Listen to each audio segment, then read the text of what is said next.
absolvoval som TEP, teda totálnu výmenu kolena, totálna endoprotéza a ľavého kolenného kĺbu. Vlastne táto motodláha neskutočne urýchľuje vzhľadom na tú flexiu a extenziu, ktorú vykonáva, tak urýchľuje tú rekonvalescenciu neuveriteľne. Ten luxus v podstate toho fyzioterapeuta, že človek si to proste len nadstaví, zapne a dá sa povedať, že niekedy stratí vedomie a zaspí, že to skoro až príjemné. Človek vidí hneď výsledky práve na tom ohybe tej nohy a uvoľnení toho opuchu a citlivosti. Z začiatku som mal ten pocit taký veľmi neistý, že toto bude mi teraz hýbať zrazu nohou, keďže tá noha bola citlivá hneď na druhý deň po operácii a bol som teda akože milo prekvapený vzhľadom na tú rýchlosť, tú citlivosť toho prístroja, ako pomaličky postupne ma dostal do uhlov, ktoré v podstate sme potrebovali. A pokaždé, keď si ho absolvujem, zo začiatku samozrejme chvíľku to trvá niekoľko dní, ale potom vlastne tá rekonvalescencia sa tak rozbehne, že v podstate každý deň človek vidí, že o 1, o 2, o 3, o 5 stupňov sa proste zlepšuje tá flexia, teda ten ohyb tej nohy a tým, že to človek ešte aj ovláda, že drží v ruke ten ovládač, že si vie počas jazdy nadstavovať ten limit tých uhlov a tak v podstate je sám sebe fyzioterapeut. Nie, zo začiatku to bola neznáma. Veľký prístroj, nejaké káble, niečo to robilo, nejaké gombiky a v zásade človek, keď to dostane na nohu a prejde prvú jazdu, tak už je to svojím spôsobom paráda. Človek sa na to teší. Dostávam to ráno a večer, viac to není odporúčané. A proste človek sa teší, a hlavne sa hraje, je to ako hra, pozerá na tie uhly a snaží sa prekonávať tie levely, aspoň o 1, o 2 stupne pokaždé, keď to má a tak. Je to priam nadštandardne, je to niečo, čo človek proste okrem toho, že si tú motodlahu položí na posteľ a že sa do nej nadstaví, pozapína, tak prakticky sa vyhol všetkým možným terapeutom, rehabilitáciám, keby musel som niekam odchádzať alebo tak, proste absolútny komfort. Dáme osteosyntéza, tá je presne na toto. Vlastne regenerácia kosti a zrastanie s cudzým predmetom. Takže to takto stlačím. Prejdeme stupne na 100. Teraz máme možnosť proste nejakú takúto technológiu použiť niekde u nás v pohodlí nášho domova. Pri zapnutom filme a namiešanej kávičke, ja neviem. Proste to treba vyskúšať.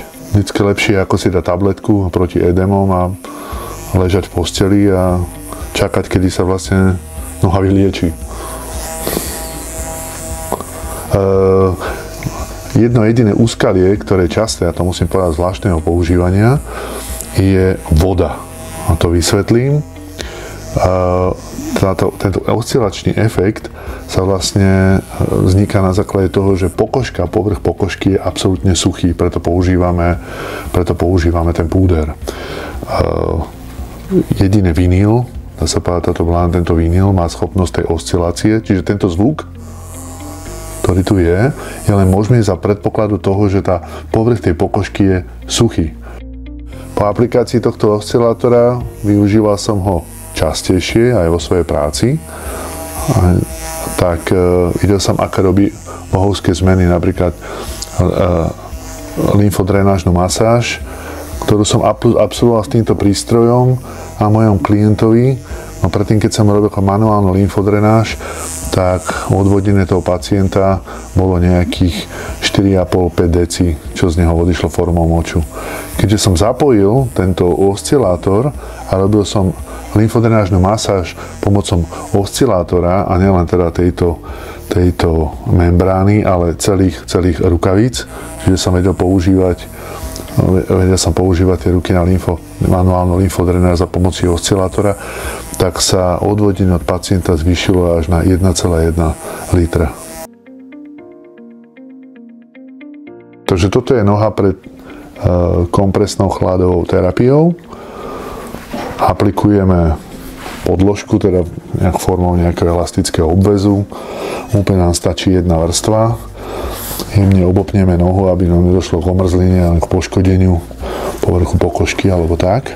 Aplikácia je jednoduchá. Tu, kde máme jablčko, patelu, tu je tá dierka. Pozrieme si asi jak. Privrieme spodná manžeta, jedna strana, druhá strana. Sfixujeme si stredným remeňom. Hej, každý sa to naučí po svojom. A stiahneme, moc nešetríme, záleží od citlivosti kolena, hej. A každý si to vlastne naaplikuje tak podľa seba. Môžeme si naaplikovať teda túto chladovú kompresiu, ináč akože vynikajúca vec, ja to aplikujem stále, díky tomu sa mi vlastne v podstate docela dosť výrazne uľavujú. Toto je vlastne vodná nádrž, do ktorej môžete naaplikovať, teda naliať, napustiť studenú vodu. Máme tu dve hladiny, hej, máme tu hladinu vody a potom keď sa dosypáva ľad, tak akože len maximálna hladina, aby sme to neprehnali. Ja som to vyriešil jednoducho, proste tak domácky. Vzhľadom na to, že človek proste jednu fľašu dá do mrazničky, druhú fľašu vymení a tiež to chvíľku trvá, kým sa tá voda nachladuje, aspoň 20 minút. Tlačítko pre zapnutie power, teda energiu, dlho ju držíme.